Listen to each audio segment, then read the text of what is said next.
ancient times, in a land of wealth and splendor, two cities stood as symbols of prosperity and power: Sodom and Gomorrah. Their streets bustled with trade, their plazas with celebrations, and their palaces with luxury.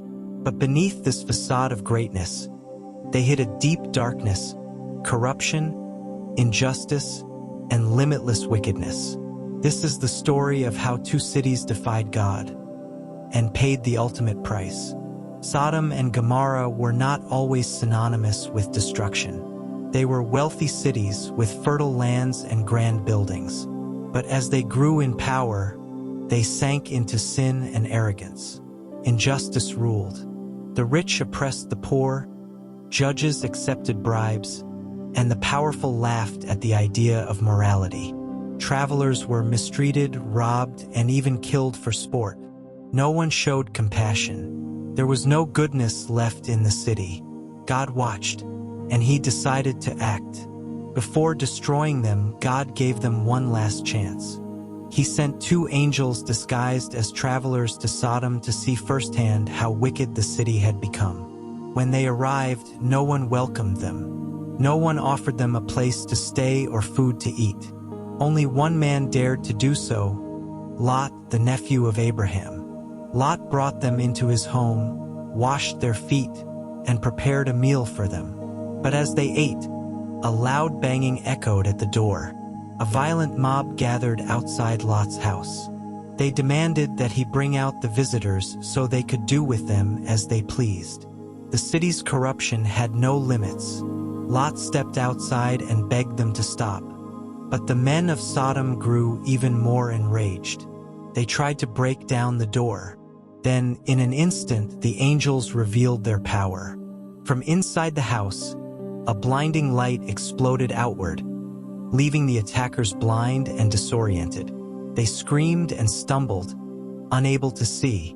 At that moment, the angels turned to Lot and said, "Take your family and run. God will destroy this city at dawn.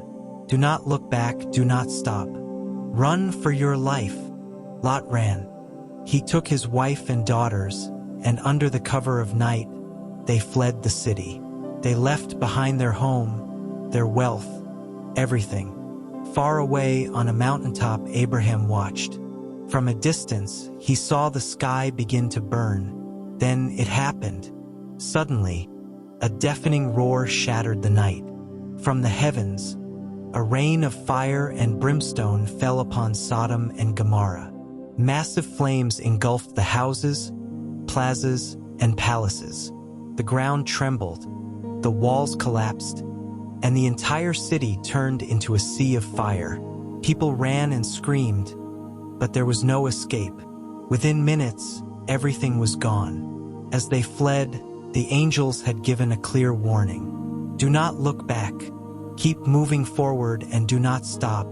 But Lot's wife couldn't resist. She felt the urge to turn around. Maybe she wanted to see her home one last time. Maybe she couldn't let go of her past. But the moment she turned her head, her body froze, her skin hardened, her hands stiffened, and in an instant, she became a pillar of salt. There she stood, motionless, a permanent reminder of God's judgment. When the sun rose, Sodom and Gomorrah no longer existed.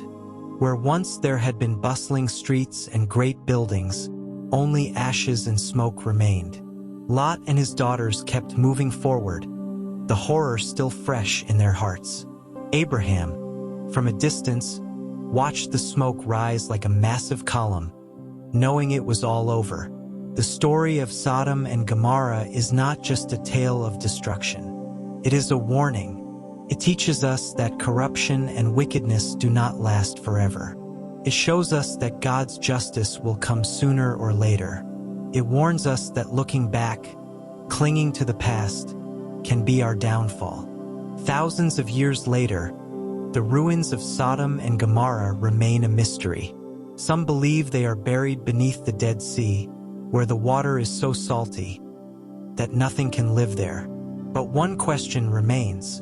Are we following the same path? What can we learn from Sodom and Gomorrah today? Are we building our lives on the right values? Do we allow corruption and pleasure to blind us to the consequences? Do we listen to warnings before it's too late?